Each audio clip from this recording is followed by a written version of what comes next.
Thank you for listening to We Have Ways of Making You Talk. Sign up to our Patreon to receive bonus content, live streams, and our weekly newsletter with money off books and museum visits as well, plus early access to all live show tickets. That's patreon.com/wehaveways. Hey, it's Paris. You know I love sparkly things, right? Like stars. Duh. And thanks to Hilton and AutoCamp, I just slept under them. Picture me, serving looks by the fire outside my luxurious Airstream, making s'mores with the kids, while a national park is our backdrop. The great outdoors meets Hilton hospitality. That's hot. Explore all the new ways to stay at Hilton.com. Hilton for the stay. This episode is brought to you by Nespresso and Samra Origins by the Weekend Coffee Collection. Introducing Samra Origins. My collaboration with Nespresso is a connection to my roots, to my mother, Samra. Coffee that hits the right notes. It transports you. Crafted with unique notes and bold, soaring flavors. Experience a taste that moves you.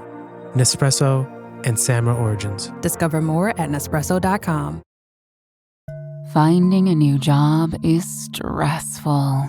But with Indeed, it doesn't have to be. Just fill out your Indeed profile with your skills, experience, and desired salary. The more you fill out, the better your matches will be. And hearing from hiring managers will be 2 times more likely. Relax. That's your Indeed profile sending opportunities your way. Indeed, the world can work better.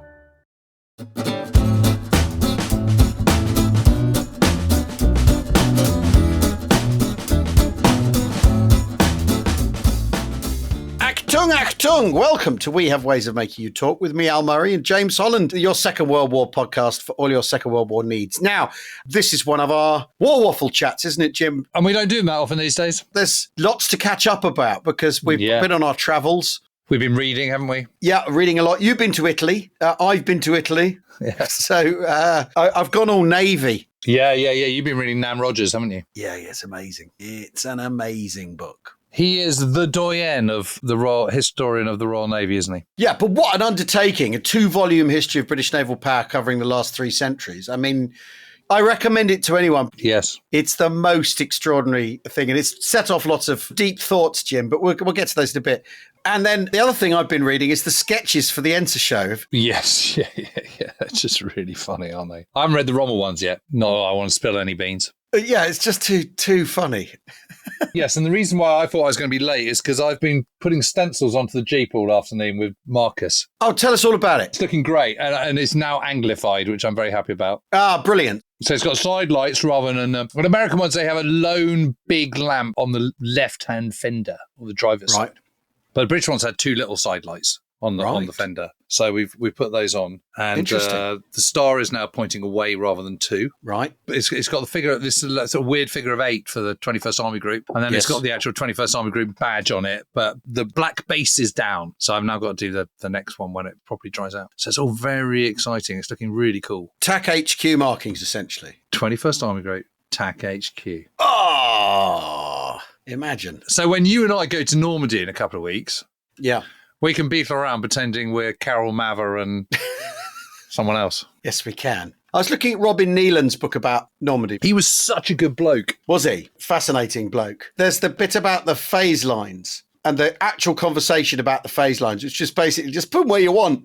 They don't matter. No, they don't matter. That's the whole Monty point. saying that. It's not Mather, but it's Kit Dornay. And his account is Monty saying, they're not important, you know that. Just put them on. They don't mean anything. Everyone knows that.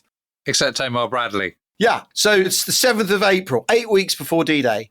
Dornay says, where the phase line should be drawn between D-Day and D-Day plus 90. Monty replied, well, it doesn't matter, Kit. Draw them where you like. Shall I draw them equally, sir? Said Dornay. Yes, that'll do, replied Monty.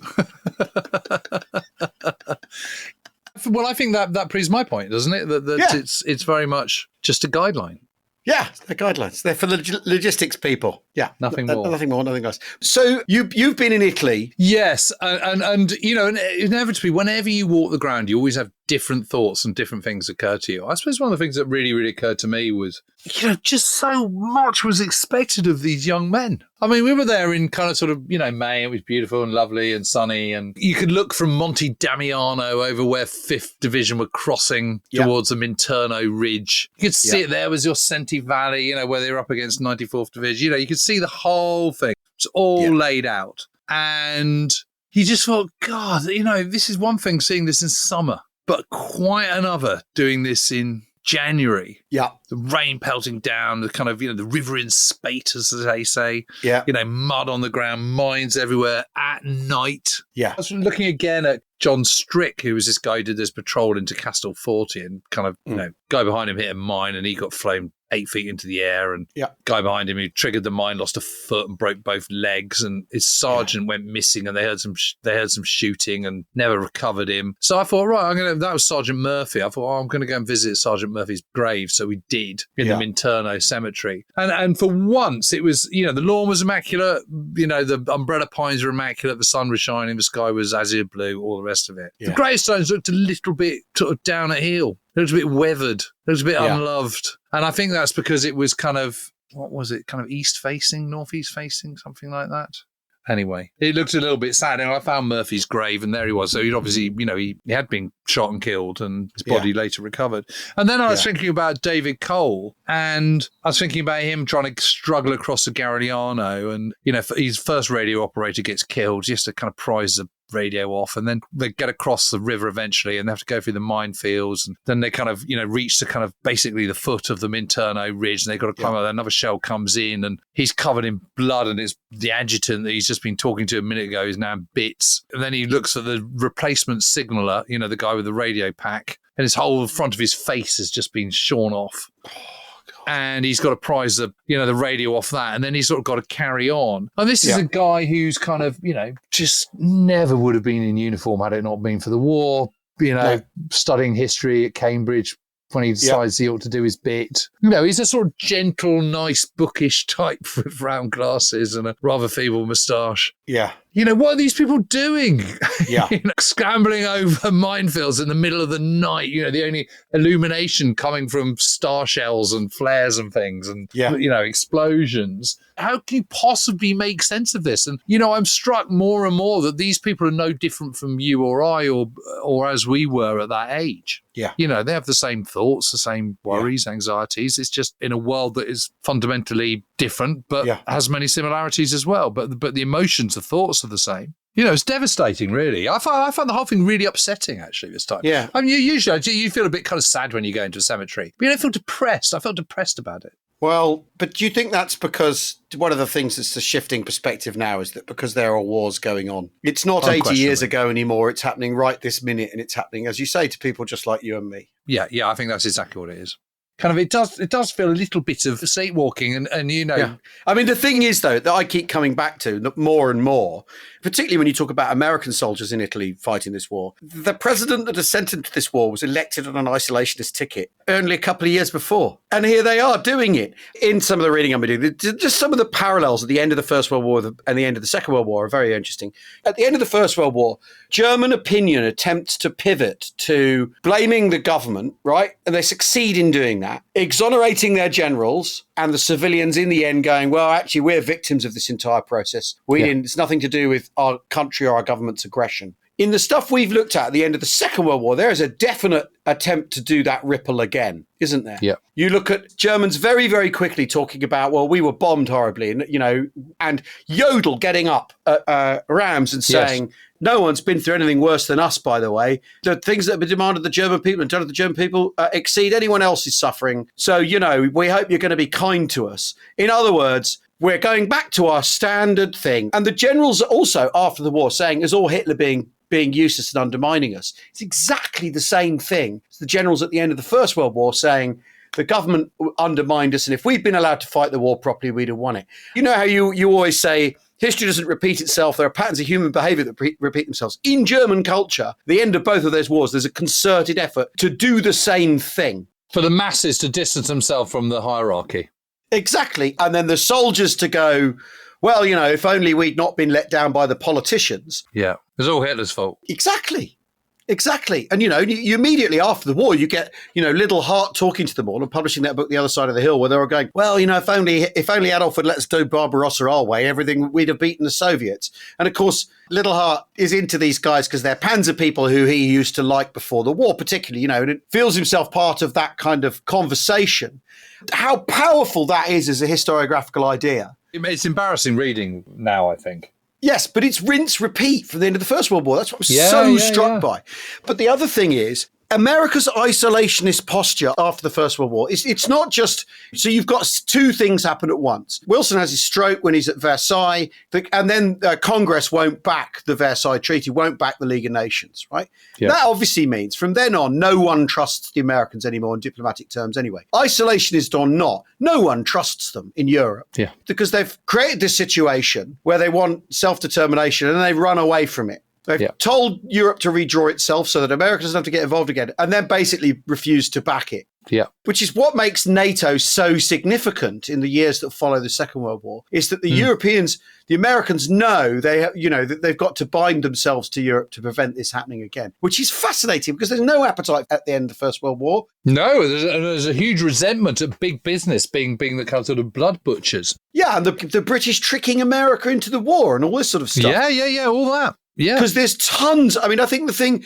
really got to remember is there's a core body of American opinion that doesn't like Britain, that hates the British Empire, that has no appetite for it at all, and sees the First World War as our decadent former enemy needing rescuing. So you can see all the currents that lead to, even when it's obvious what the Second World War amounts to in 1939, 1940, what's actually going on in Europe. And particularly after the strategic earthquake, that Roosevelt runs an isolationist ticket after the fall of France is absolutely amazing. And it's even more incredible that 3 years later, there are people fighting. Yes, and how well they've coalitioned with Britain. I mean, it's just amazing, really. It's absolutely incredible. Because after all, you look at how quickly things can change in modern politics, how quickly opinions can shift, how quickly the pendulum can swing against people. If nothing else, we still don't know in the end which way America might jump in a whole load of options right now. It's adopted an isolationist posture, but who's to say that that's the one it's going to stick with? Because after all, look at history. As it threatens Iran with war, yeah. Well, exactly.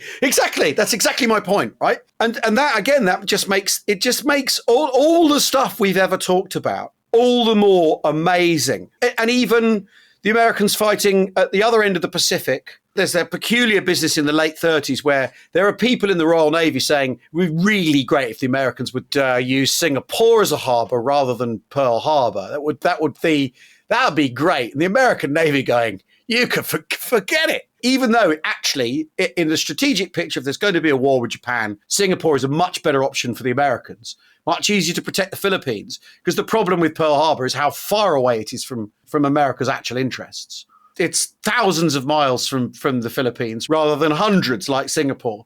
But no one can agree on anything in the American Navy in the interwar period. Just so interesting, how the different governments basically say, we're not getting involved again. Although American money's in Europe, so American money isn't being isolationist. They're trying to do it through capital rather than through security. There's elements in the US Navy who are basically, as long as they can keep the British Navy down by limiting the numbers of ships, the better. That's their win in the interwar years. I mean, we were talking about this before we came on. I've been reading Price of Victory by Nam Roger. What's interesting is there's the 19th century stuff. There's basically not much other naval history in it. But once you get to the mid-20th century, the thing I was struck by more than anything else reading this, in the 1930s, 1920s and 1930s, there's this endless diplomatic arm wrestling about how many ships you can build, what speed they can go, how they can be armed, what their endurance is, and all this sort of stuff, right? The Americans can't make a torpedo, which is why they opt for dive bombing. They can't make a torpedo that works. That's what drives them to dive bomb. It's still the big problem for the US Navy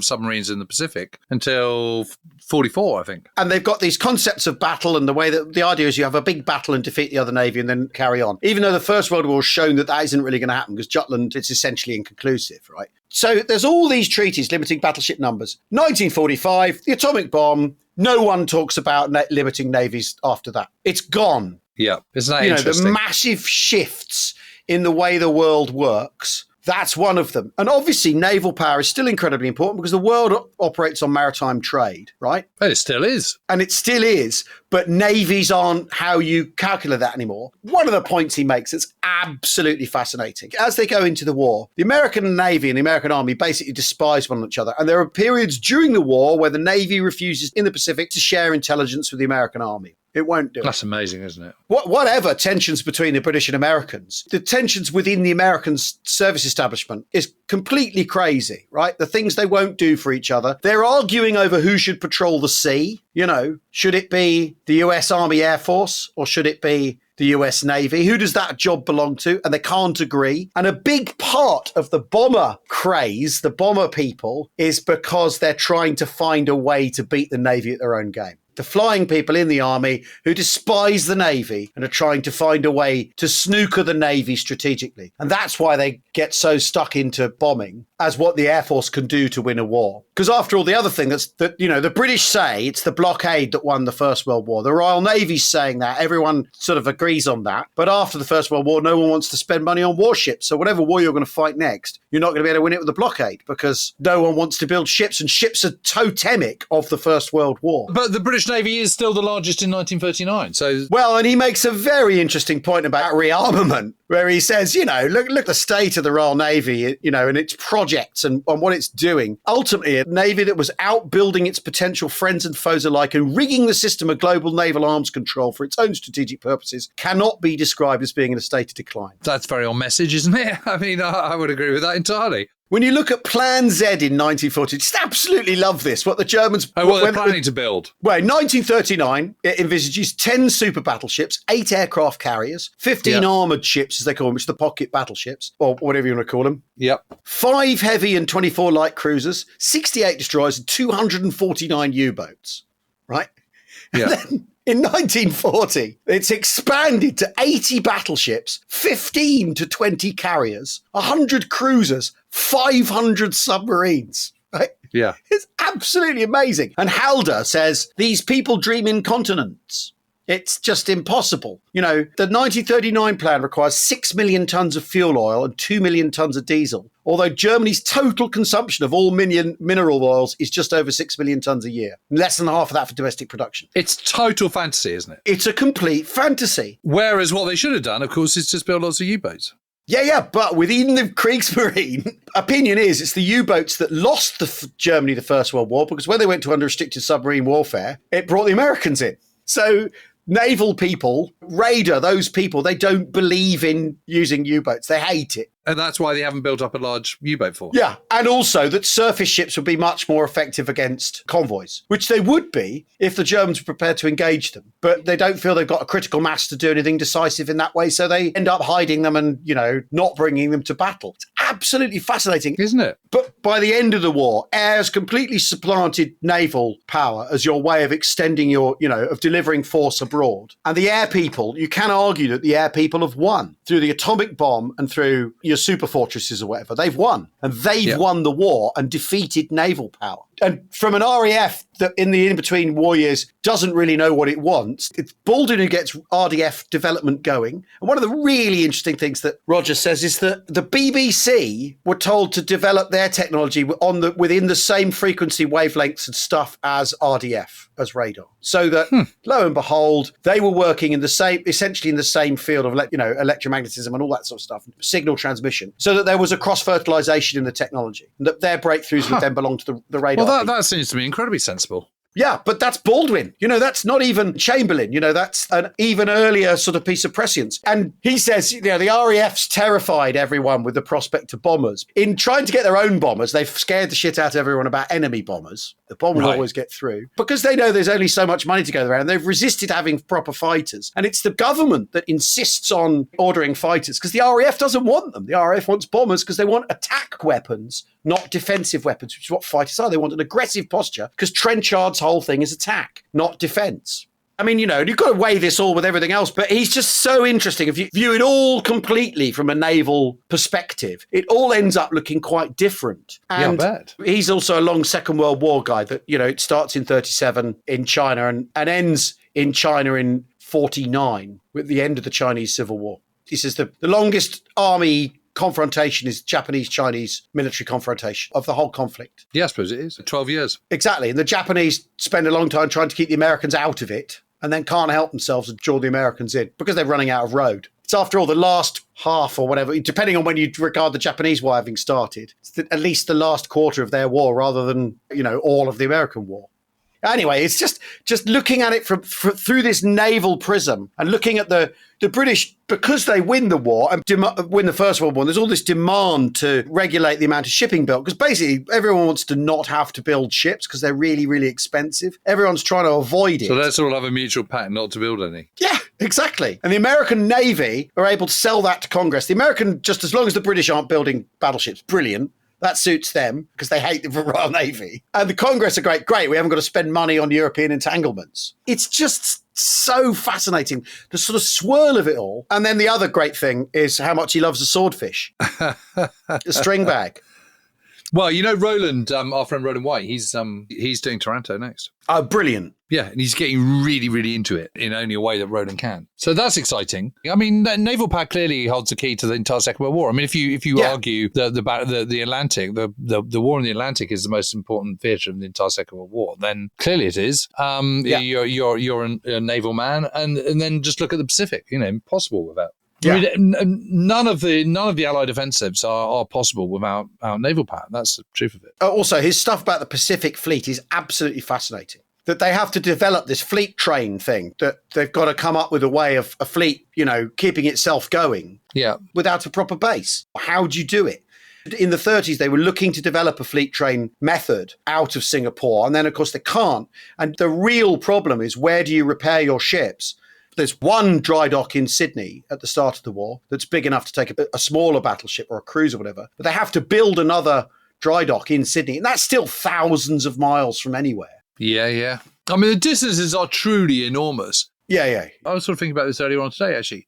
The question was, how much was, did Hitler, his military ineptitude, help us to win the war? It was like, yeah, he definitely did on one level. But on the other hand, he was the idiot who kept saying, no, we can't surrender, even when clearly they weren't going to win. So it sort of cuts both ways, the whole kind of Hitler kind of advantage-disadvantage debate. Yeah. But now I was thinking, could the Allies have won the war? This is the thing. Could they have won by Christmas? Yeah, they could. And the only thing that was holding them back was not enough assault shipping. Yeah. And if you think they've built, 8,713 assault craft between May 1942 and April 1943, that is their main concentrated effort, the Americans' concentrated effort of building assault shipping. They are still making it, but they've then got to build more Liberty ships and they've got to build more warships and, so the British, so there just isn't enough. There's not enough because you would have landed in the southern France at the same time as Overlord, D-Day. You would have wrapped up Italy quicker because you could have easily outflanked it. Well, and without the war in the Pacific, that's all completely possible. Without the war in the Pacific, you would just wrapped up Europe so much quicker. And, it would have been over by Christmas. So actually, everything about the Second World War hinges on naval power and shipping and supplies of shipping and how long it takes to get from A to B and how many assault craft you've got and how many landing ships you've got. I mean, landing ships are the most important thing of all. Yeah. And there's never enough. There's only, and even at the height of the Pacific War, there's only something like 148 landing ships. Sounds like a hell of a lot. And it is a hell of a lot on one level. On another level, it's just not enough. It's just not enough, What you want to do. And of course, the moment you get more, your strategy then becomes more ambitious. And you think, well, okay, we'll do this. We'll do the Philippines and we'll do Peleliu. Yeah. But as my friend Aaron Young is discovering, the whole point about Peleliu is to help the Philippines. It's another staging post. It absolutely is vital. Yeah. Should we take a quick break and then, just keep going because this is all great fun. We hope you're enjoying this conversation as much as we are. We'll see you in a second. Are you still quoting 30-year-old movies? Have you said cool beans in the past 90 days? Do you think Discover isn't widely accepted? If this sounds like you're stuck in the past. Discover is accepted at 99% of places that take credit cards nationwide. And every time you make a purchase with your card, you automatically earn cash back. Welcome to the now. It pays to Discover. Learn more at discover.com/credit card. Based on the February 2024 Nielsen report. Have you ever spotted McDonald's hot, crispy fries right as they're being scooped into the carton? And time just stands still. Ba-da-ba-ba-ba. I'm always looking for ways to show my cat how much I love her. And with Fancy Feast gems, I can pamper her whenever I want with a savory gravy on top of a gourmet mousse pâté. The pyramid shape makes serving simple, so all I have to do is peel and plate to make mealtime feel extra fancy. And with 2 entrees in every pack, it's easy to turn every day into the extraordinary. Fancy Feast gems.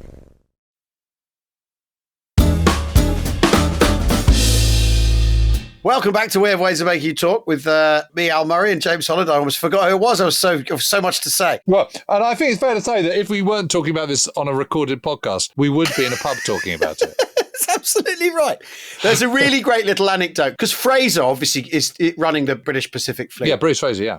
Yeah, Bruce Fraser, who's such a dude. And his whole thing, he says, from a national point of view, it's of the utmost importance that the British fleet should engage in the most modern type of naval warfare yet evolved, and to do so by fighting in company with its originators and prime exponents. In no other way could we have learned the technical lessons which this type of warfare teaches.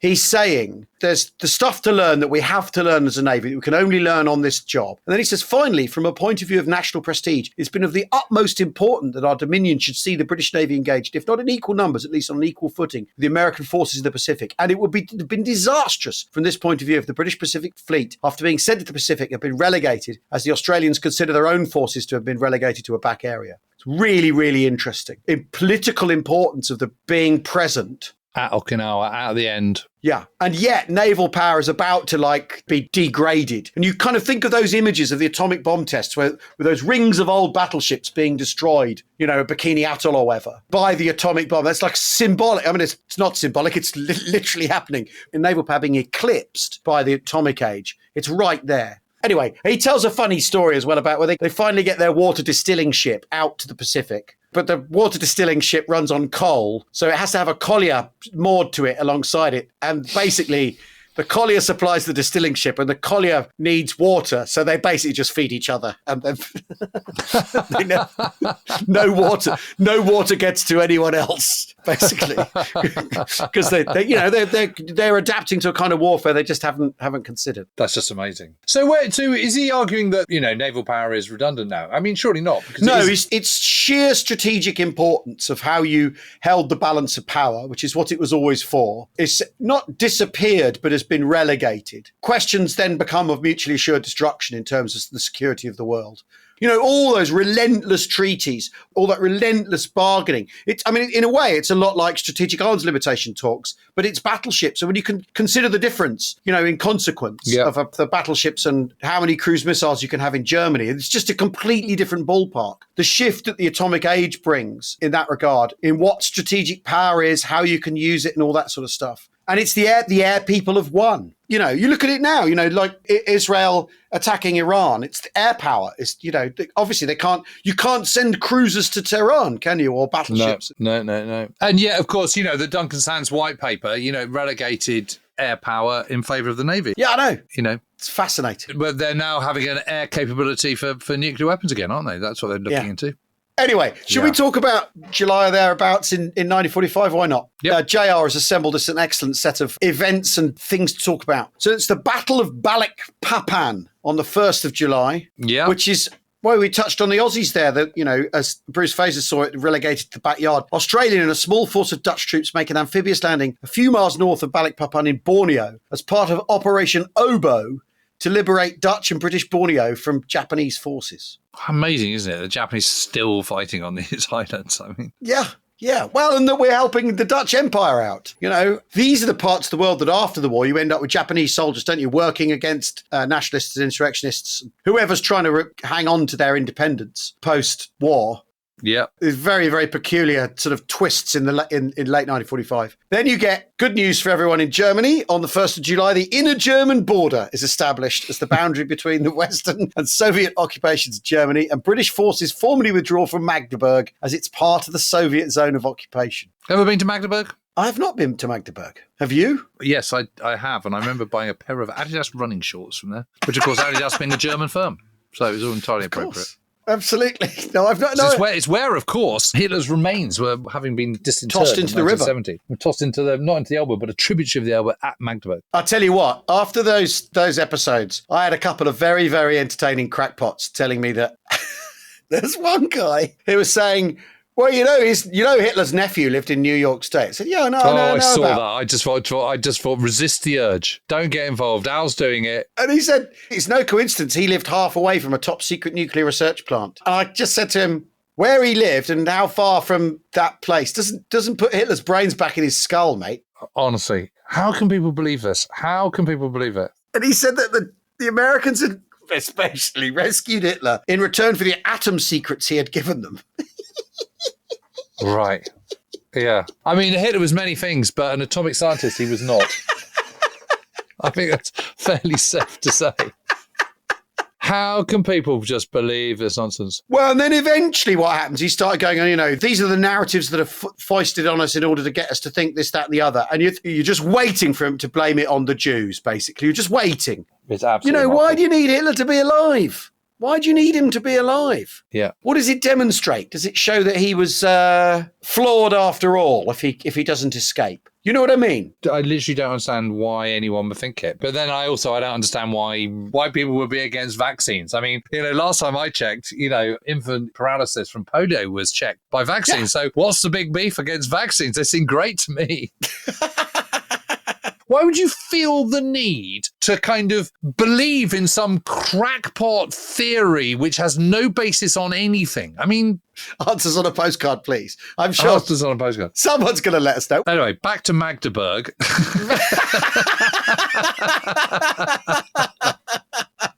Oh, dear. Yeah, brilliant. Anyway, so on the 3rd of July, Jimmy Burns becomes US Secretary of State. Of course, he was one of the people who was absolutely shoo-in for being vice president nominated for vice president in July 1944, and then wasn't. Yes, and that was because of his slightly sort of fraught relationship with the South in America. He was a kind of dyspeptic guy, wasn't he? He quite capable of being quite vinegary, right? Yes, he was a bit vinegary, but he was also he could also be very charming, and he was also very clever. And actually, he didn't do a bad job as Secretary of State. It's just that Marshall was better. Yes, it is interesting because, it's him that frames the reply to the Japanese mokusatsu, where he says, this is what we want Japan to do, actually. It's his drafting that gives the emperor the out. So he's no fool.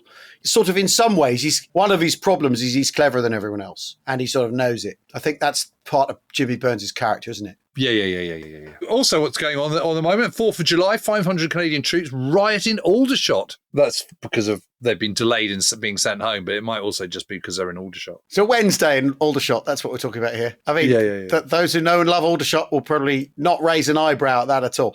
If you're a Canadian who came here in 1940, right? Yeah.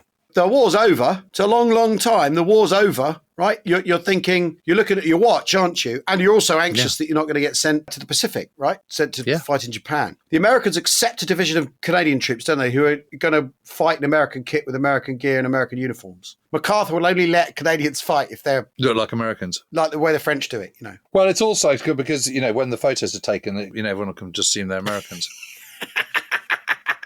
On the subject of which, on the 5th of July, Douglas MacArthur announces the liberation of the Philippines. Yeah. And it's the day of the general election. The first British general election in 10 years, which I think is, when you think of it like that, it's quite different, isn't it? It's you could see after 10 years why you might get a swing against the status quo, whatever it was, can't you? I was up in Scotland last week, and I was doing a thing with Andrew Marr about the wartime generation, and he started talking about the khaki election, and he was saying, what you've got to remember is that Churchill was really unpopular with lots and lots of people.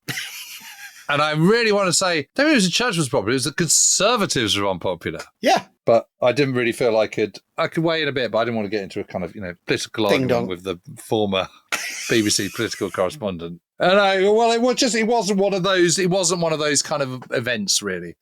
John Curtin, the Australian PM, he dies in office and succeeded in the interim by Frank Ford, but only for 1 week because Ford he then lost a party leadership ballot. So he was the shortest serving PM in Australian history. Liz Truss is an amateur, ladies and gentlemen. Beaten by an Australian, how must she feel? Frank Ford there, holding the record for a week. Yeah.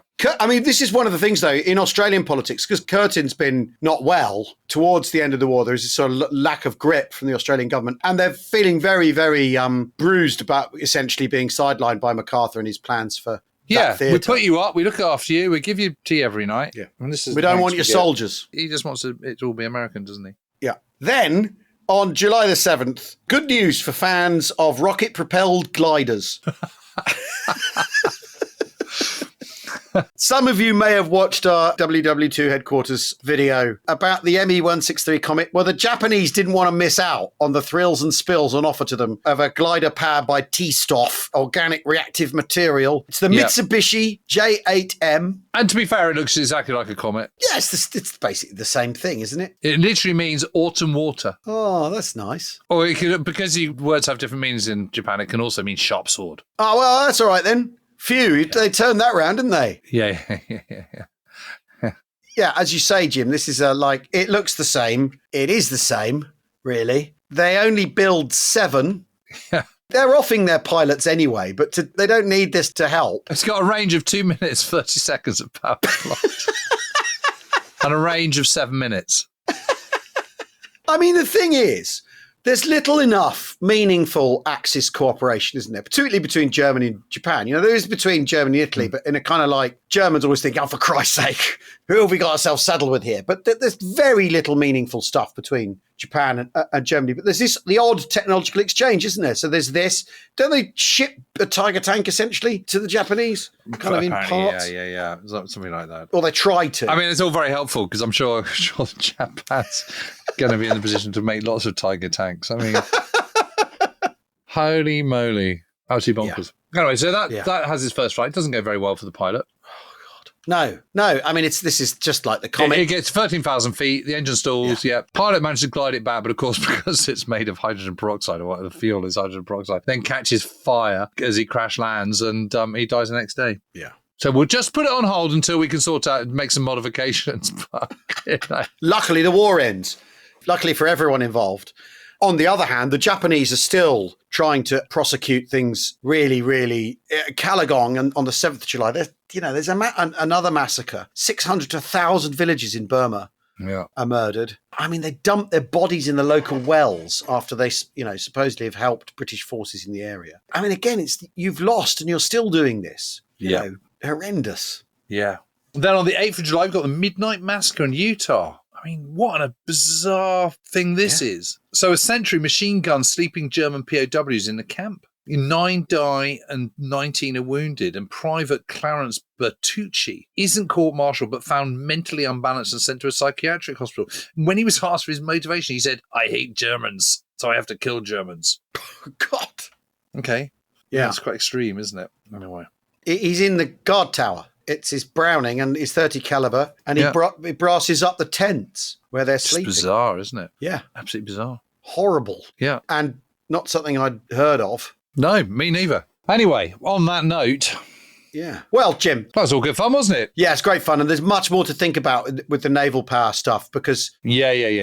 it's kind of the other way round when you start looking at it like that, the entire thing. Yeah. I think it's obviously, once I've done my Ardennes book, I will be in full naval mode and saying very well the whole time. It's the fact the US Navy doesn't want anyone in convoy for all that time. Yeah. The Germans have that happy time in the Caribbean. What on earth is going on there? They won't go for convoy. No. Why not? What's King's problem? Don't know.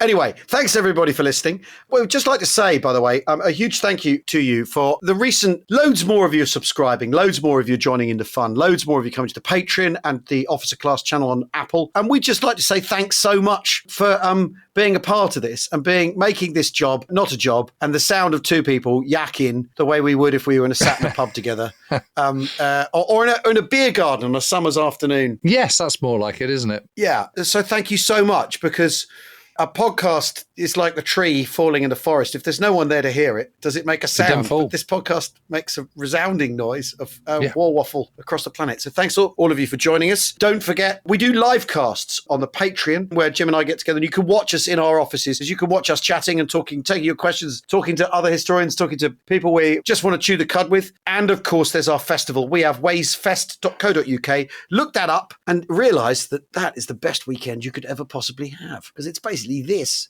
but with pints in an agreeable place and lots of dirty big green vehicles driving around. Anyway, thanks for listening. We'll see you soon. Cheerio. Cheerio.